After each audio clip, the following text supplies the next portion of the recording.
देवशयनी एकादशी व्रत कथा। देवशयनी एकादशी का महत्व। ब्रह्मवैवर्त पुराण में देवशयनी एकादशी के विशेष महात्म्य का वर्णन किया गया है। इस व्रत से प्राणी की समस्त मनोकामनाएं पूर्ण होती हैं। यह एकादशी आषाढ़ मास के कृष्ण पक्ष की एकादशी, जिसे योगिनी एकादशी कहते हैं, के बाद आती है। आषाढ़ मास के शुक्ल पक्ष की एकादशी को ही देवशयनी एकादशी कहा जाता है। इसी एकादशी से चातुर्मास का आरंभ माना जाता है। इस अवधि में कोई भी शुभ कार्य जैसे विवाह आदि नहीं किया जाता। मान्यता है कि इस दिन से भगवान श्री हरि विष्णु क्षीर सागर में शयन करते हैं और फिर 4 माह बाद उन्हें उठाया जाता है। उस दिन को देवोत्थानी एकादशी कहा जाता है। इस बीच के अंतराल को ही चातुर्मास कहा गया है।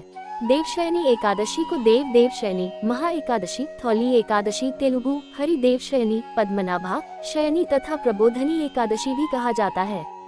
देवशयनी एकादशी व्रत कथा। धर्मराज युधिष्ठिर ने कहा, हे केशव, आषाढ़ शुक्ल एकादशी का क्या नाम है? इस व्रत के करने की विधि क्या है और किस देवता का पूजन किया जाता है?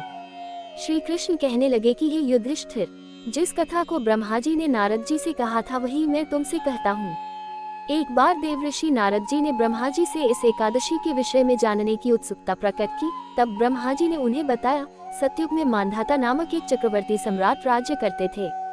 उनके राज्य में प्रजा बहुत सुखी थी, किंतु भविष्य में क्या हो जाए यह कोई नहीं जानता।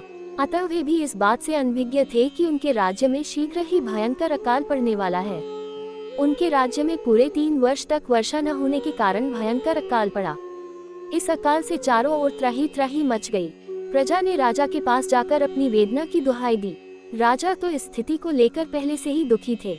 वे सोचने लगे कि आखिर मैंने ऐसा कौन सा पाप कर्म किया है जिसका दंड मुझे इस रूप में मिल रहा है।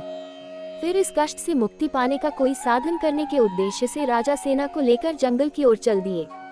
वहां विचरण करते करते एक दिन वे ब्रह्मा जी के पुत्र अंगिरा ऋषि के आश्रम में पहुंचे और उन्हें साष्टांग प्रणाम किया।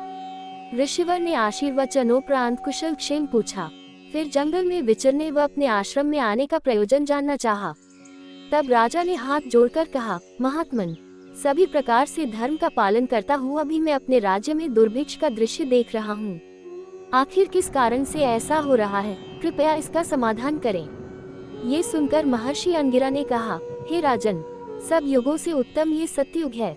इसमें छोटे से पाप का भी बड़ा भयंकर दंड मिलता है। महर्षि अंगिरा ने बताया, आषाढ़ माह के शुक्ल पक्ष की एकादशी का व्रत करें। इस व्रत के प्रभाव से अवश्य ही वर्षा होगी। राजा अपने राज्य की राजधानी लौट आए और चारों वर्णों सहित पद्मा एकादशी का विधिपूर्वक व्रत किया। व्रत के प्रभाव से उनके राज्य में मूसलधार वर्षा हुई और पूरा राज्य धन धान्य से परिपूर्ण हो गया। ब्रह्मवैवर्त पुराण में देवशयनी एकादशी के विशेष महात्म्य का वर्णन किया गया है। इस व्रत से प्राणी की समस्त मनोकामनाएं पूर्ण होती हैं।